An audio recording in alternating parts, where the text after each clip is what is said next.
Welcome to Natural Habitat Adventures Daily Dose of Nature. It's the little things, an introduction to macro photography, presented by NatHab's Director of Sustainability and Conservation Travel and Expedition Leader, Dr. Court Whalen. It's always a pleasure, Court. I'm going to hand it off to you. Thank you, Kendall, and greetings, folks. Greetings from a very springy kind of day here in Boulder, Colorado. Spring is definitely in the air. We might be getting liquid precipitation versus frozen for the first time in many, many months. So it's a great time to talk about macro photography. Not only have I not talked about macro, a dedicated macro in a number of months, but it's a good season to talk about it because some of the most fun you can have with macro is literally in your very own backyard. So let's kind of do a bit of a deep dive into what macro is. So in short, the best way to look at it is big photos of little things. And I'm going to go over a definition here in a second, like a proper definition, but I will encourage you multiple times to not get lost in the actual definition of what macro is. It's basically a relatively subjective term to say, I'm making really small things look quite big. I love it because of that. I've studied the little things for a good part of my life. And so bringing them to life, bringing them to like a bigger than life kind of scenario helps, I think, draw awareness from a conservation standpoint, appreciation standpoint, just a beautiful standpoint. So much of life's little things are indeed just spectacular. I mean, the colors that you get from small little lantern bugs like this, you know, they rival the biggest tigers and the biggest leopard when it comes to photograph compared to photograph, because there is so much to love about these things. You know, when it comes to macro, it's not just about finding some little thing with a lot of color on it and plopping it right smack dab in the frame.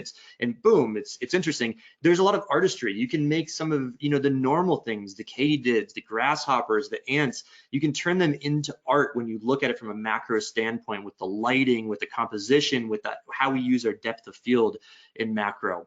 But nevertheless, by the book, macro is essentially this here. It's a macro photograph is one in which the size of the subject on the image sensor is the same life size or greater. It's the same size that the thing is in actual life. So what it basically is boiling down to is you have this 1-to-1 ratio of however big this thing is in real life, like, you know, this grasshopper that might be 2 inches. For it to be true macro, that 2-inch grasshopper, it takes up 2 inches of the sensor, basically. But like I said, you know, you could read for the next 4 hours in the definitions of macro and all that stuff and get thoroughly confused and still not really grasp why macro is so great or how to add the artistry into macro. So I had to put this here, but let me just kind of come up for air here and say, you know, macro is basically just taking big photos of little things, and just let's keep it at surface level there. So why is macro photography so great? Well, one of the things is that it's fantastic for nighttime photography. You know, picture yourself in your jungle lodge in Costa Rica and the sun's going down at 6 p.m. like it is every day of the year because it's near the tropics, and there's still a bit of the day left. You start to hear the frogs croaking. You start to see some of the moths flittering around the night lights, and you can head out around your jungle lodge and get some amazing photos with the last hour or two of the day that you'd like to explore. You don't have to usually go very far away from these epicenters to get really cool stuff. Like I said, moths that are around a light at night, when you really get in there and look closely and magnify them through the art of macro photography, they can look phenomenal. The little frog pond that's just near your room, or the little frog pond in your backyard. If you watch Brad Joseph's talks, he will absolutely give you the instructions how to get your own frogs, and I'll tell you how to photograph them. So it's a good 1-2 punch there. But you can get some really cool stuff not going too far from home or too far from your base camp, so to speak, when you are traveling.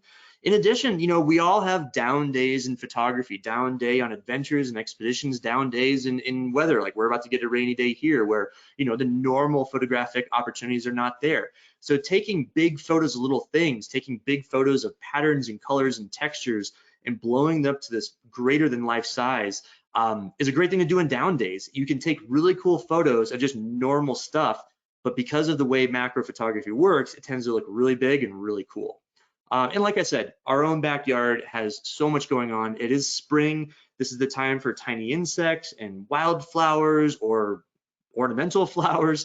Anything like that that has color and texture and pop is a really cool thing. Like I said, at the end of the day, it's this showcasing of life in the undergrowth, as Attenborough calls it, that I think is so marvelous. And again, what I'm going to teach you today is not just the techniques of how to get all this texture in this fuzziness of the moth, but also what to look for wherever you are in the world.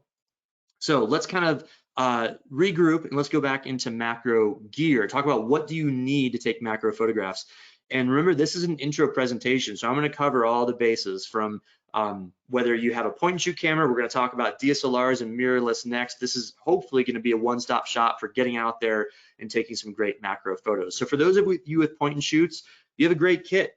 Point and shoots are great for macro photography. All you really need is some sort of point and shoot, and all you need is some sort of flash. And the other good thing about point and shoots is they usually come with a flash. Little pop-up flash there is just fine for macro photography. Those of you with more advanced setups, you don't have to have pro level stuff, but if you do have a camera with an interchangeable lens, you have some options. At very least, you can get the kit lens, the lens that probably came with your camera, the 18 to 55 millimeter or the 24 to 105 millimeter. Later on in this presentation, I'm going to tell you how to take a macro photograph with just your kit lens. However, if you do want to go for the big time and you want to dedicate some macro photo opportunities to your travels, to your life, getting a proper macro setup is a heck of a lot of fun. I did do this very early on in my photography. In fact, I was going to say earlier, macro photography is something that I think really propelled me into photography in the first place, because I needed to photograph the insects I was studying, the butterflies, et cetera, et cetera. And seeing them in this way, I thought, gosh, if I can create this from a lowly little moth or butterfly, imagine what I can do with a tiger or a jaguar or a gorilla. So macro is anything but micro. But nevertheless, a proper macro lens is something that you might want to invest in. I will say it's not always the most straightforward and simple, because if you're going to go for this level, you might also want to consider some sort of flash setup, a macro flash. A lot of intro DSLRs and mirrorless cameras will come with a little pop-up flash, but I will tell you that more of the prosumer or the pro levels don't have flashes. I'm going to get my camera right here, and you'll see that this is a pretty good camera, but it doesn't actually have a flash. It has a hot shoe right here that I can then put a flash on, but I do have to have a flash if I'm going to get really good macro photos. So, getting to this level is a little bit of give and take. You don't just buy the macro lens. If you're going to really stand out, you want to get a flash setup too. I plan on doing a macro kind of 102 talk at some point, but I'll go into a little bit of detail on this ring light right now and what the difference is in that versus maybe what we call a hot shoe flash. If you don't know if you really want to get into macro, if you don't want to spend another $500 or even $200 for a dedicated macro flash, getting one of these pop-up, not pop-up, but a shoe-mounted flash does the trick. Any sort of flash that you can add on your camera is really enough to get you into macro photography. And my thought and my hope is that you're going to love the results so much that you're going to say, oh gosh, yeah, maybe I will spring $150 for a little ring light. The ring light is dedicated for macro photography. It's actually going to affix to the end of your lens. So instead of a little lens hood, we would screw that ring light right here. It provides really nice, even, very dramatic lighting, very intense lighting for small subjects, and it is the preferred way to go. One of the other things, we had a question came in before this webinar, was about the different types of macro lenses.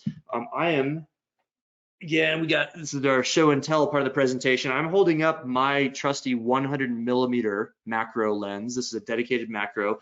Not all 100 millimeter lenses are macro. It's got to say it on it, but it's not the only macro that Canon makes. And there are a lot of other third parties that are out there that make different macro lenses. So the main difference in like a 100 millimeter macro versus a 60 millimeter macro, again, if it's dedicated macro, is how close you need to be to your subject to make it a true macro.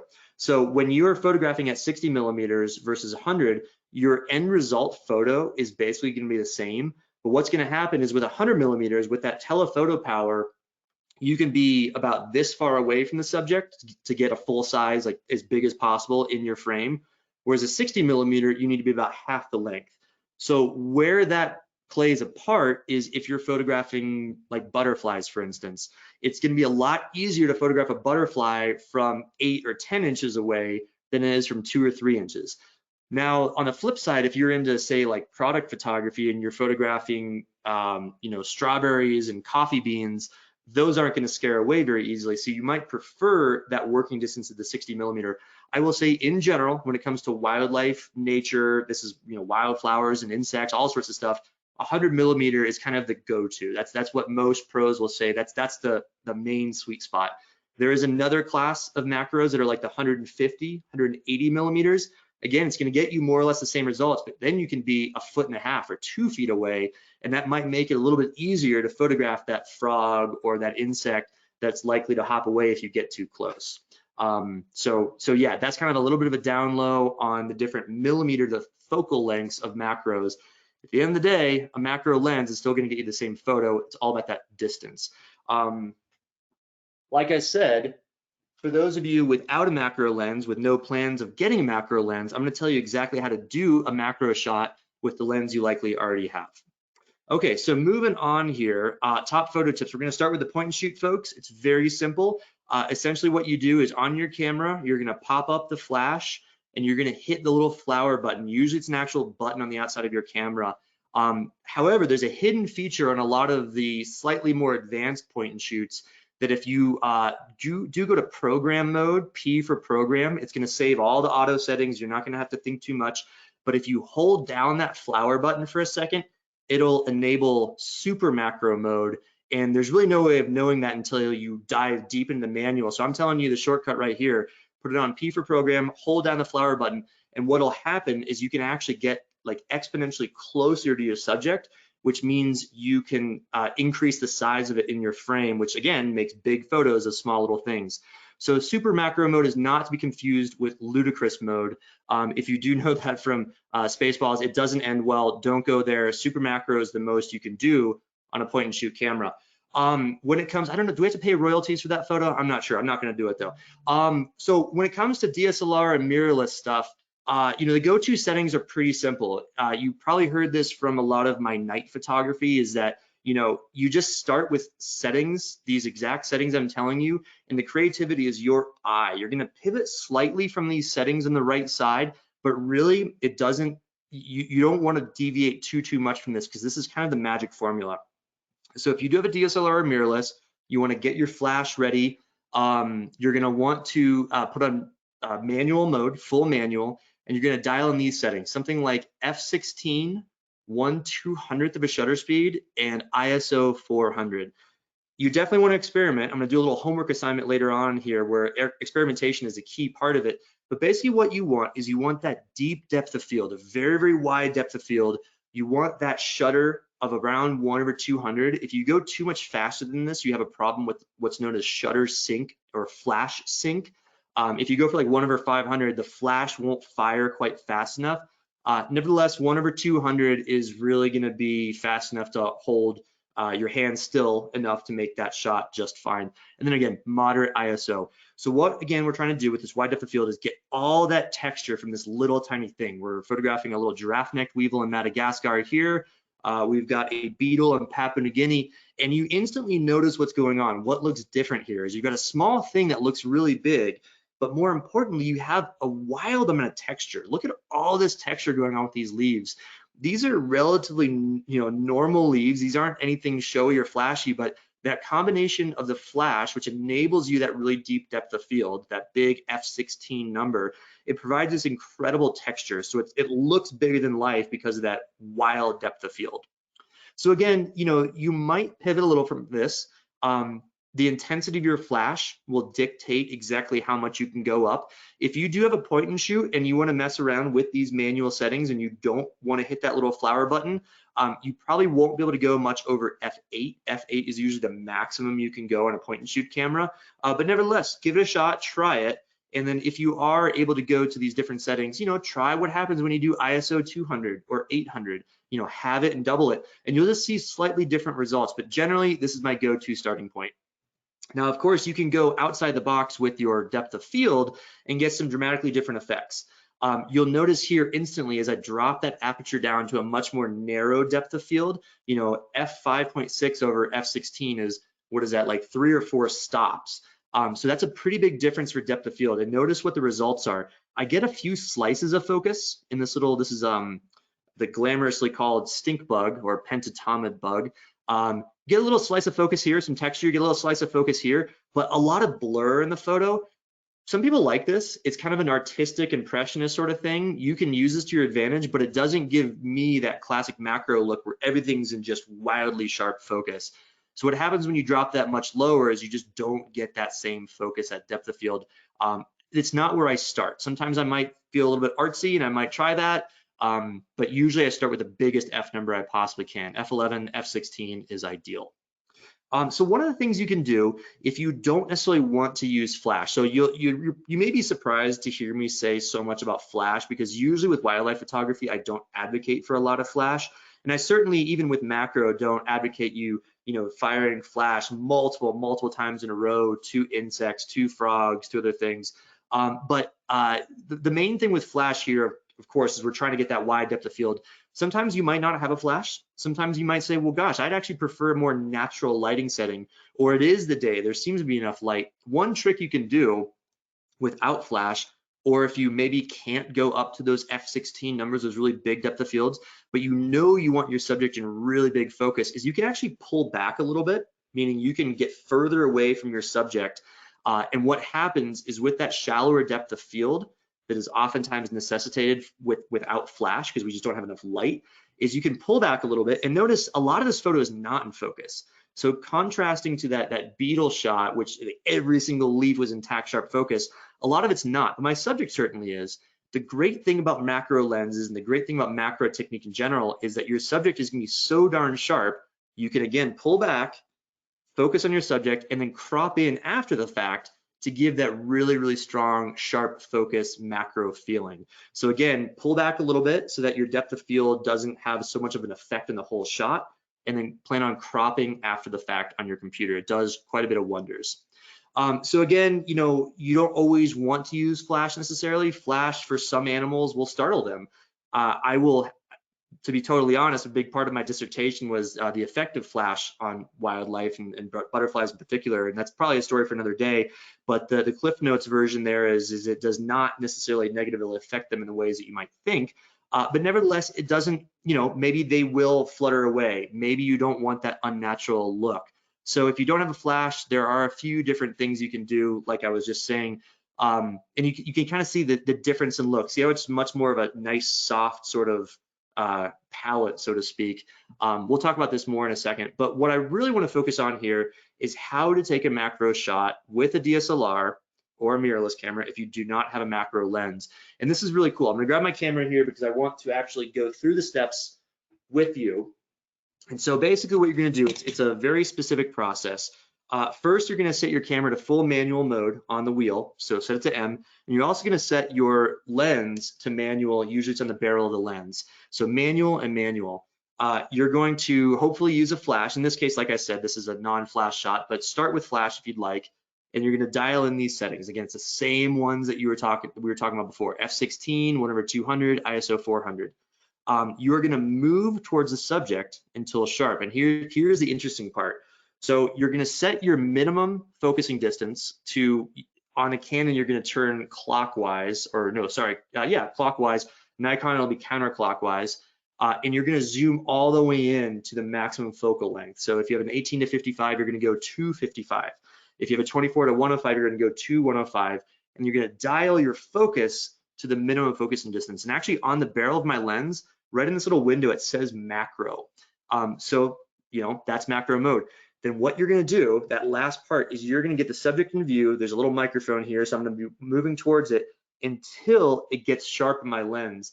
And what that's gonna do is it's gonna set the actual distance where it becomes as close as possible to a true macro shot to make it the biggest possible size in your frame.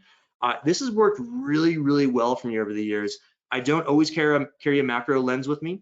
In fact, this shot was shot with my trusty wide angle lens. Didn't even have a flash with me, but using these settings, I was able to maximize the size of this butterfly, this little hair streak butterfly in Borneo, biggest possible size in my frame. So you don't always have to have a macro lens. So one of the biggest things I want to address is you've probably seen the look of a couple of these photos. And remember the last photo I showed, it looked very bright. It didn't have that strong contrast of dark and light. Compared to some of these other photos I'm showing you, it's like this really strong contrast where the moth is in perfect lighting, but the light really falls off in the back.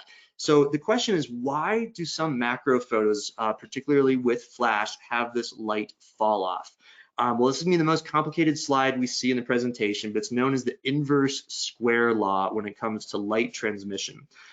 Basically, don't worry about memorizing these formulas, but essentially, for every unit of distance you go further out, this could be feet, it could be meters, but as you go from 1 to 2 to 3 feet, all the way out to 8, think about that. You have 1/64th the amount of light that you would at the very starting point. From 1 feet to 8 feet, you lose so much light.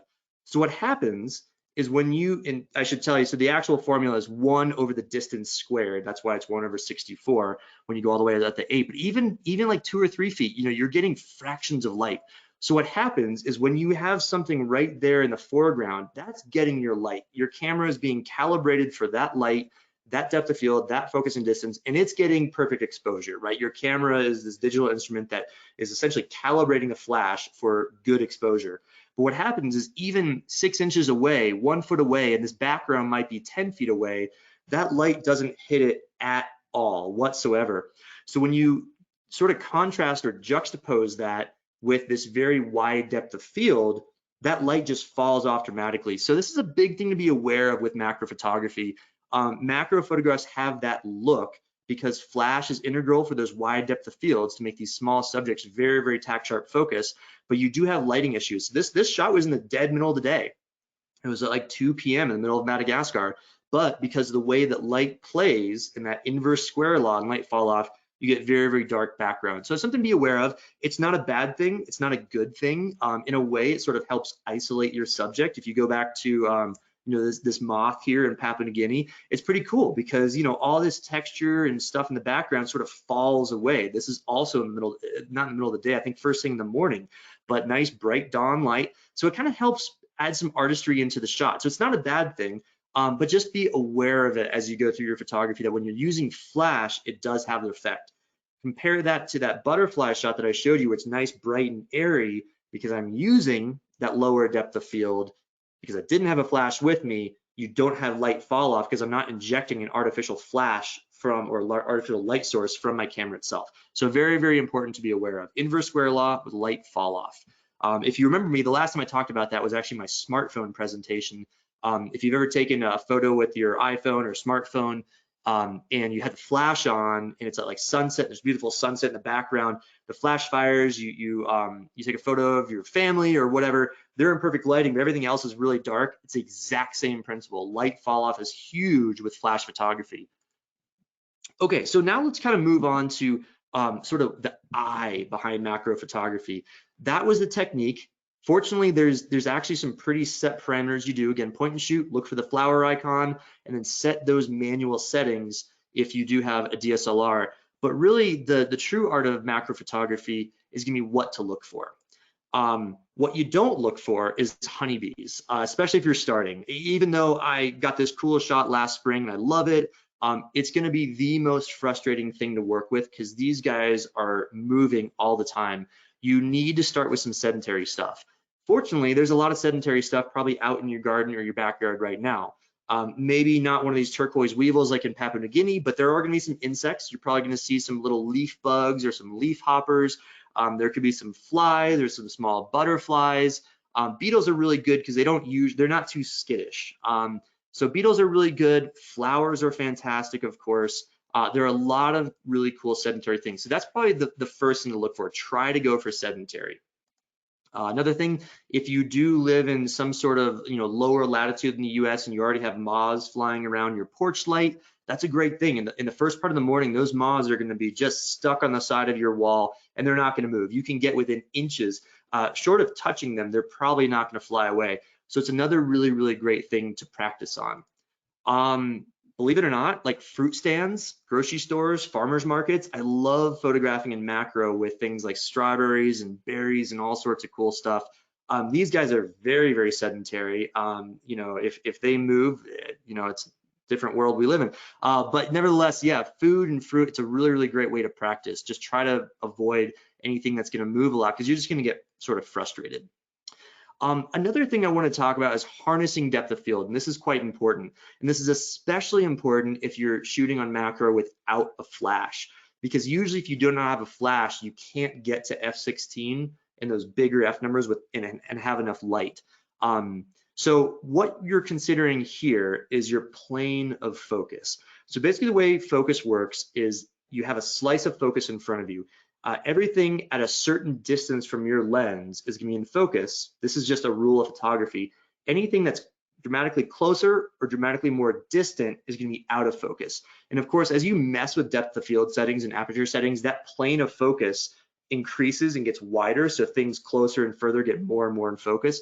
But in general, even with the smallest apertures and the shallowest depths of field, your plane of focus is going to be pretty sharp. So a great thing to think about is when you are finding your subjects, what you're looking for in your backyard with flowers, with insects. Butterfly is a great example because they are flattened. You know, when their wings are in the back, sitting like this, you have a very, very easy plane of focus that you don't need a really big F number for. You don't necessarily need a flash for. You can get a great shot. So if you contrast this photo, where it's in pretty darn good focus, with a butterfly that's sort of facing me, look how much is out of focus because there's a lot coming before or after my plane of focus. You know, I'm focusing sort of right here. Anything closer, blurred flower, anything more distant, blurred wings, because we have a lot before or after that focus point.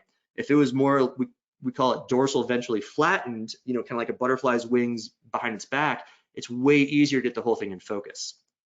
So again, harnessing that depth of field. With little beetles, it's the same thing. If you can kind of get, you know, most of the body in a plane of focus versus very, very elongated, you can shoot on those big F numbers or even smaller F numbers here and get the whole thing in focus. But notice how the back of this leaf instantly falls off in focus and the front of this leaf instantly out of focus. The plane, as I'm drawing my lines right here, this is the plane of focus because of how depth of field and aperture works, basically. Again, what you can do if you do want to increase depth of field, sometimes when you're forced to those lower F numbers, is pull yourself back, get that subject in a smaller part of your frame and plan on cropping in after the fact. You can always zoom in on the computer. Other things to look for with macro photography, plain and simple, color and texture. You want to showcase that texture. Even though you need to be cognizant of what might be out of focus, in general with macro photography, you can get a lot of really cool sharp texture in focus. Compare that to awesome colors of things like frogs and wildflowers and, you know, even beetles. And you might go online and Google like jumping spider macro photography. This will consume the rest of your afternoon, I promise you. Go on Google and just search jumping spider macro photography, and your mind is about to be blown of what people can do with the colors and textures, these small, minute little jumping spiders. That's what we're after with macro. With flowers, it's the same thing. You know, we are paying attention to how deep this is in the photo. So if you can find something that's a little bit more flattened, like an even plane to your lens, that's great. But with those big depth of fields, things get into focus. So it's really, really good when you sort of pay attention to both sides of those coins. With composition, one thing I'm going to advise you on is don't throw away the rules of photography. I talk at length about that with all wildlife, landscape, travel, nature photography. Is composition is king. I am very guilty of putting the critter smack dab in the middle of my frame because it's easy, because I'm so blown away by the colors and texture of this little poison arrow frog in Costa Rica. But remember, there are rules of the aesthetics that you really want to try to adhere to. So when you do see these brilliant little things, it's a little lima coated butterfly, moth here. Rule of thirds, just simply, you know, try to put it offset in the center at one of those intersecting points. Just injecting some sort of artistry in the composition is going to make a very, very big difference. Even though with the colors and textures of macro, you can kind of get away with putting this smack dab in the middle of the frame. You know, go back to some of my previous webinars and look at what I talk about when I'm talking about the golden rule or the golden ratio, and look at how that applies even with these small things blown up to big proportions in your frame. Another thing I like to focus on with composition, I think macro photography is particularly good and particularly fun for, is when you have patterns and textures and you can just fill the frame with them. This is one of those times where I don't pay too much attention to the rule of thirds or composition, because I just want to fill the frame edge to edge. This is actually the skin of a chameleon, a panther chameleon in Madagascar. and I was able to get close enough. These guys are very, very docile and very forgiving. And you can get pretty close and just fill the frame with the texture of his skin. It's absolutely amazing. I'm not really organizing this into intersecting points necessarily, or not that I am doing consciously. Even when it comes to things like fruit and patterns, again, I highly recommend farmers markets are such a great place for this. You're probably not going to see durian fruit like this in farmers markets in the US, but certainly on a trip to Borneo, this is always something I look for. Really weird, wacky stuff, but find those patterns and just fill the frame with it. It's really, really good for macro photography. Okay, so I promised a homework assignment. I think this is something that's gonna be a lot of fun. Like I said, backyard photography is particularly good for macro photography. And this is what I want you to do if you so choose. Is go first into your back or front yard for a little scouting mission. Don't take your camera, just start looking around and seeing through your eyes the things I was just telling you about. Things like popping color, textures, things that are sort of flattened, you know, like daisies and flowers that have that flat surface so you can become parallel to it. Like if this is your lens and this is the flower, you want to be very parallel to it. Just look for that in your backyard and make note of it. I would recommend you look for one flower, one flat texture. This could be like a fence. It could be cobblestone. It could be simply just the texture of your sidewalk. But preferably something with sort of like an interesting contrast of color and texture. So one flat texture and one small critter. And I was about to say, you know, one small insect, but you know, you could find a small snail. So anything that's relatively small that, you know, you might not normally appreciate right out of the gates, but could become very cool with these techniques of macro photography.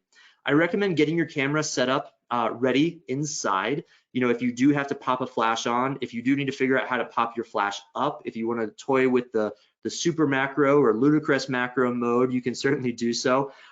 Get it all set up inside, because sometimes when you do see that beautiful butterfly, you do have to be sort of careful in how much you sit idle messing with your camera before you actually approach the critter for the shot. And go outside and have some fun. It's really a load of fun. Like I was mentioning, when you put it all together, all these techniques, you know, things that we're normally used to seeing in our front or backyard, this is just sort of a normal flower that you'd see.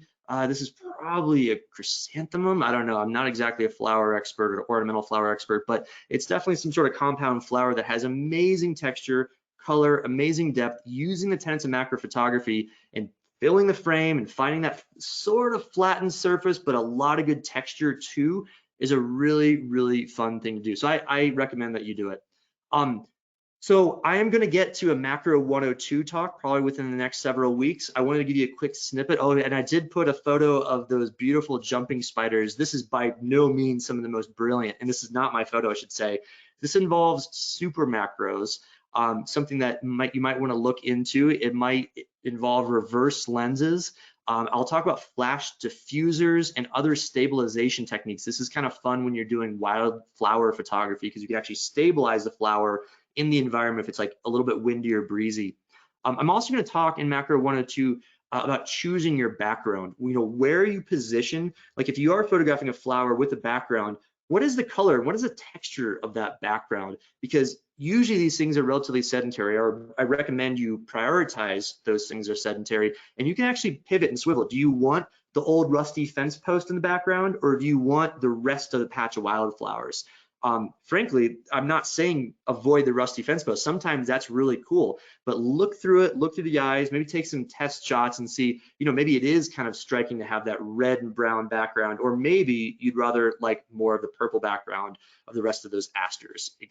Random example.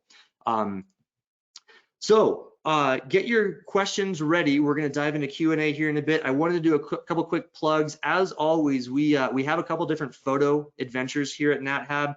Like I said, I'm super happy that we've just announced these photo pro expeditions, another level elevated of our photo tours. We still have our good old fantastic photo tours, but we've just launched photo pro expeditions. We have a number of departures that we're looking forward to. I will say one of the best ways to get better at photography is to see more photography. I, of course, would be honored if you check out my Instagram page, check out Natural Habitat Adventures Instagram page, but also check out some of the macro pages. You can go on, there's all sorts of different, you know, macro grammars and macro elite and all this sort of stuff. Start looking at macro photography, and it's going to inspire you, and it's going to give you sort of examples to shoot for. It's a really, really good thing to elevate your photography. if you check out more macro photos out there in the world. And then of course we have our natural photographer website here at NatHab that has all sorts of ongoing tutorials. I just posted this one recently, what's in my camera bag for Yellowstone in spring, summer, and fall. If you're headed to US National Parks, it's a great sort of tip on what I'm bringing with me camera-wise.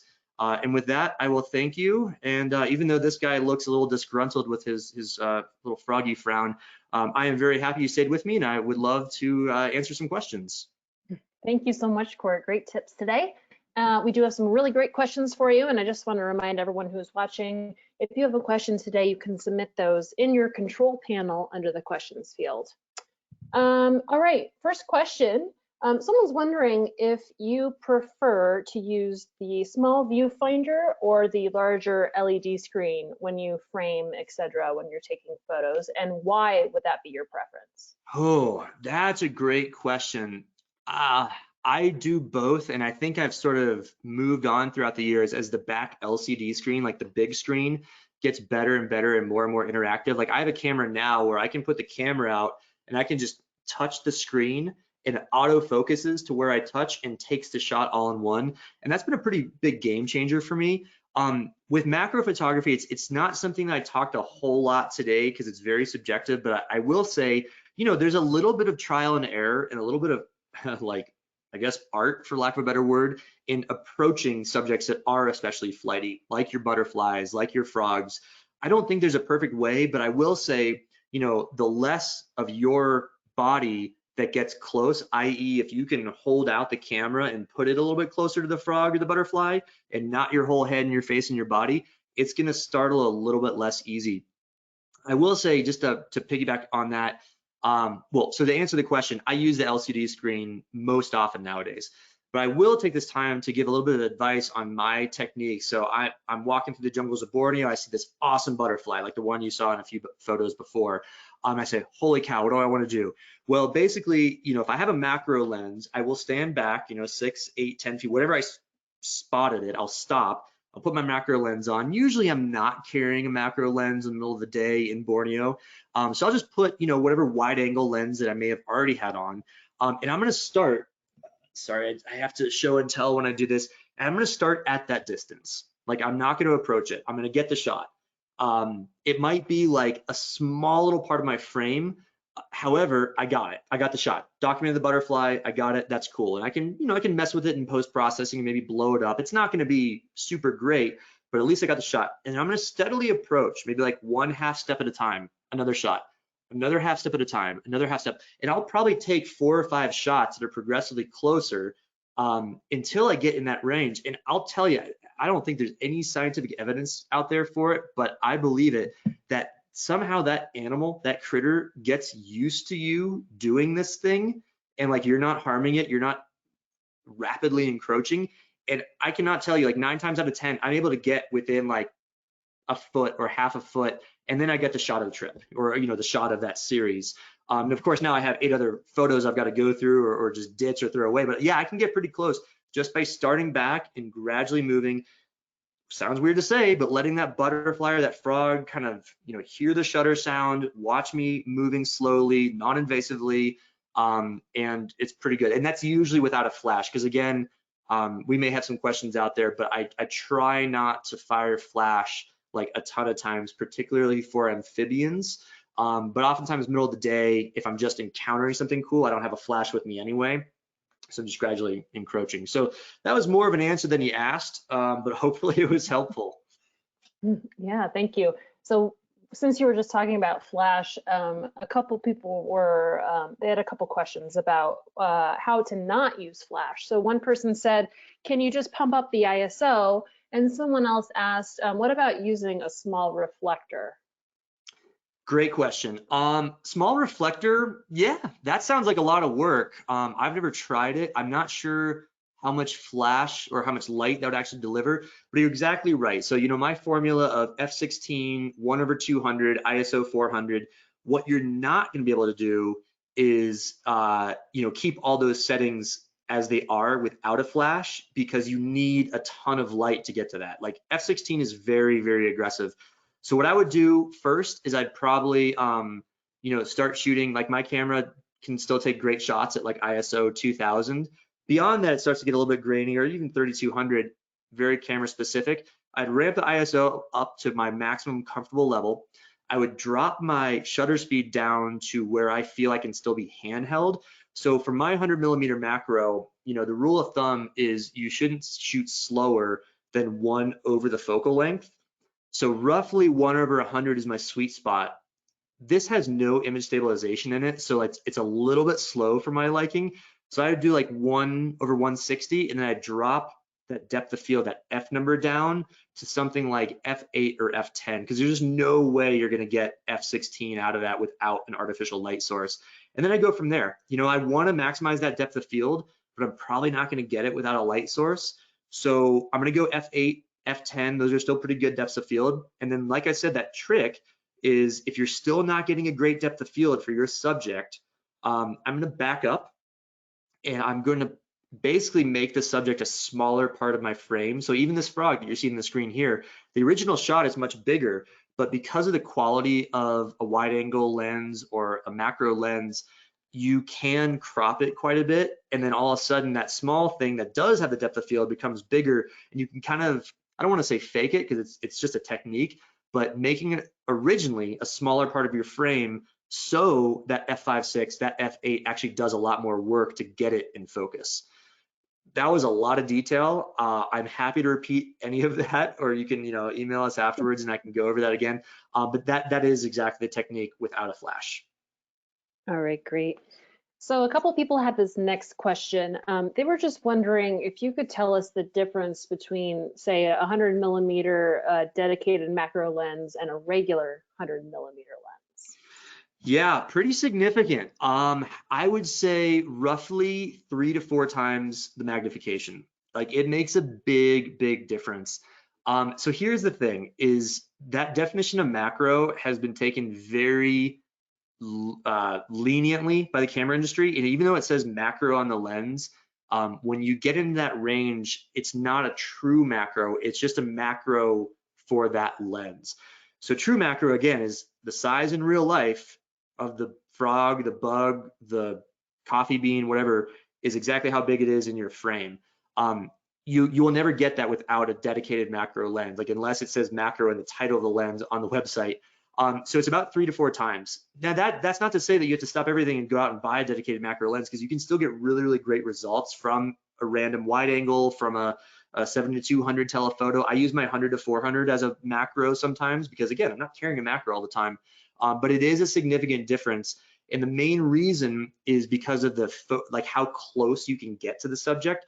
And that's why I was saying between macros, like 60mm and 100mm, that working distance, as we call it, between the tip of the lens and the subject makes a big, big difference. Like on my 100mm macro, I can get, basically within a few inches, and that makes it very, very big on the screen. Life size, literally life size on my screen, AKA sensor. So it is significant, but again, I wouldn't let that be a barrier. Start with a wide angle, but if you are at all interested in this, check out macro lenses. Go on Craigslist and see if you can find a used one. They are not the cheapest lens out there, but they really do pay big dividends. And you'll hear me say it so many times that in the world of photography these days, it's so rewarding and kind of important to differentiate yourself. And macro photography is something that's not explored a heck of a lot compared to landscape photography, compared to travel photography. So you can easily get a really cool part of your album, part of your portfolio by investing in a proper macro setup. And at the end of the day, it's just wildly fun. It's a great thing to do. Again, like I was saying, nighttime photography, jungle lodges, backyard, slow days. It's this whole other world that is just a heck of a lot of fun. Yeah, absolutely. So a couple of people were wondering if you use tripods or if these are all handheld in regards to macro.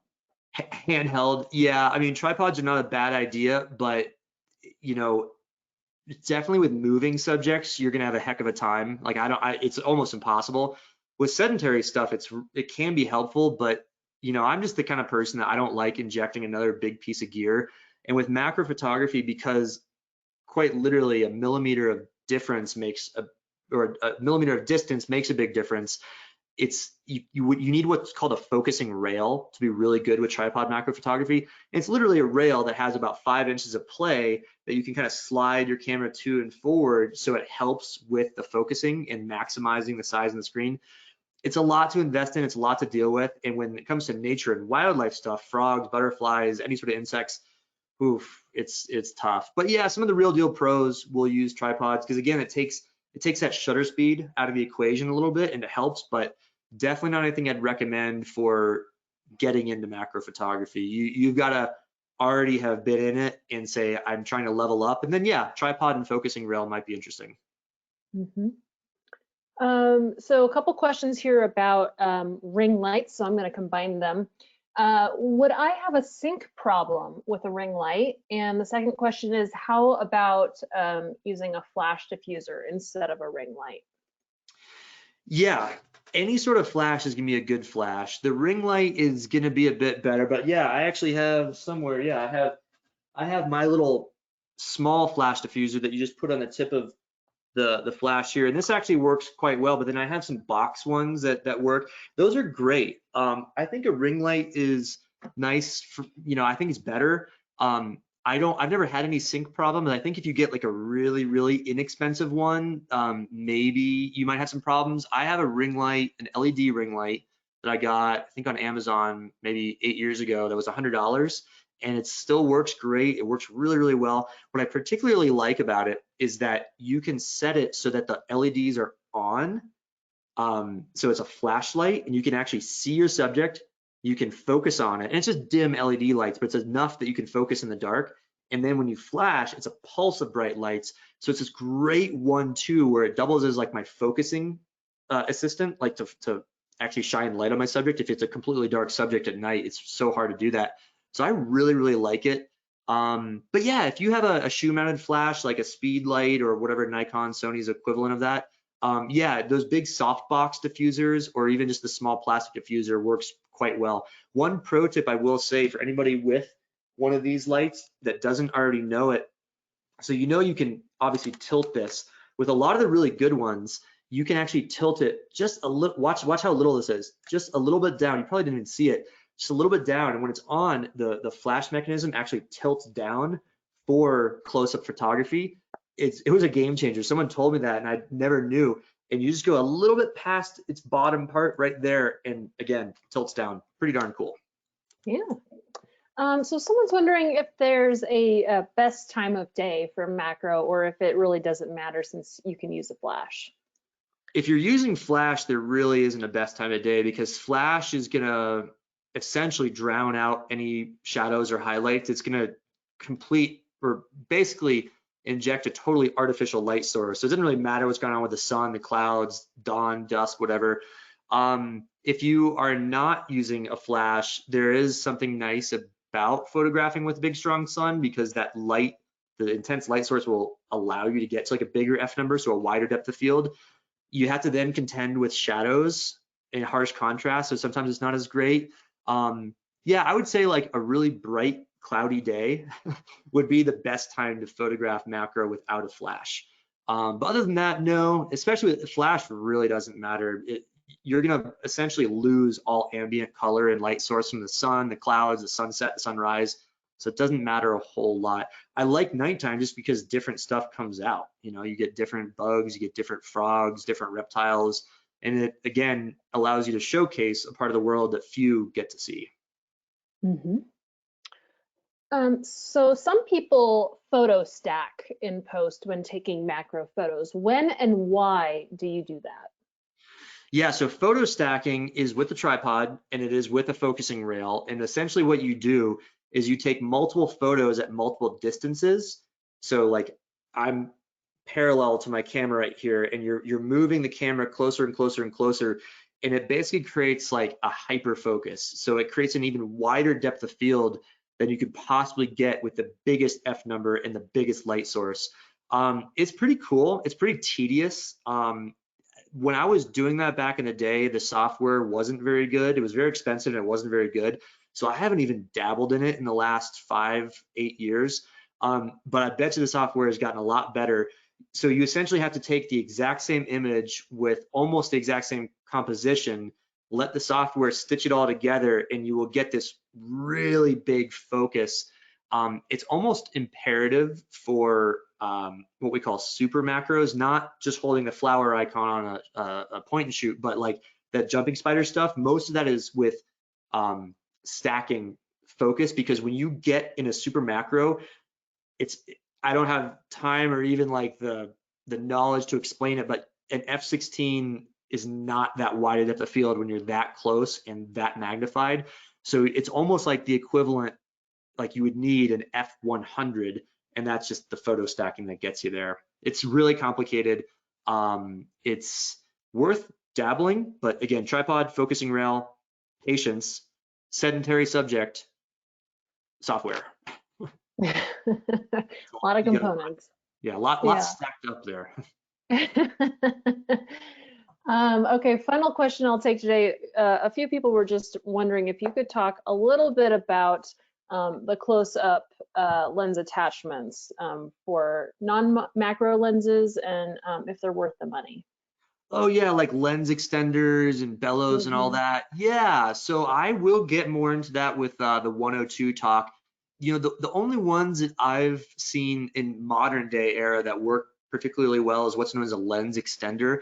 And it's so funny. It's like the simplest thing. You ought to buy it from a reputable company because it has to sync with the focusing and sync with some of the metering. But it's basically just a spacer that puts more space between your body and the lens, and that space messes with the optical physics, and it actually blows up your photo essentially while maintaining or minimizing your minimum focusing distance. So it's a cool hack. They're usually pretty cheap. They're like 50, 60 bucks. Like I said, if you plan on using autofocus, you want to get a good brand. So you want to pay a little bit of money, maybe even more than I'm suggesting here. But yeah, they're pretty cool. I haven't used them extensively just because I started out with a macro lens way back in the day. That's the one that works. There were bellows. This is a little bit more like a film day thing. And if you Google bellows, it looks like, you know, Ansel Adams with the big, you know, accordion kind of extender.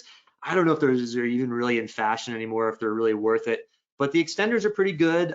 There are some YouTube videos that will allow you to take a 50mm lens and buy a very cheap or make a very cheap adapter and turn it backwards. I'm going to go more into this in the 102 talk. Turn it backwards, so it's a reverse prime lens. Usually the 50mm are good, and it becomes a super macro. So it's weird. You have to have a contraption that allows you to mount the lens tip to the body, which is really weird. But it's like if you've ever used binoculars, and if you've never heard of this, this is going to be pretty cool. You can turn them upside down and you can use them like a microscope. Like you can look at the wrinkles and the veins in your hand. You can get a leaf and look at the venation. You can see a bug crawling, and like turning binoculars upside down, looking through the end tip creates this microscope effect. It's the same thing with like the 50mm lens. So that's a technique. I haven't personally used it, but some of the guys that really pioneered the jumping spider photography, probably the weirdest thing I've said all week, the folks that pioneered jumping spider photography. That's how they did it. Very, very inexpensive, like $100 lenses that they turned around and like duct tape and aluminum foil and these crazy setups. And they got like some of the most beautiful photos, these little spiders. But yeah, lens extenders, I would give it a try. But really, it's hard to say that there's a substitute for just getting a dedicated macro lens. Great. Well, I'm gonna have to check out those spider videos when we're done here. Thank you so much, Court. And like you mentioned, I just want, for the audience sake, we will get the Macro 102 scheduled in the next few weeks, so keep an eye out for that. Okay, Court, I'm gonna hand it back over to you for closing comments. Well, thanks, guys. It's always fun talking about this because like I said, it takes me back to some of my real roots in developing my passion for photography. And when I come back to it, and when I mess around in spring, you know, when I'm in Borneo and Costa Rica and those places where I can really dive into it, it reminds me how much fun this is. If you've never considered it, if you're looking at gifting yourself a new toy, you know, a macro lens is really, really fun. I know you're going to enjoy it. So hopefully you enjoyed this presentation. Enjoy your future forays in macro photography, and we'll see you next time. Thanks again, Court. And I'd like to thank everyone who joined us today. Be sure to tune in tomorrow for our next Daily Dose of Nature. We did record today's presentation and we'll have the replay available on our website soon. And with that, I'll conclude the webinar. Goodbye, everybody.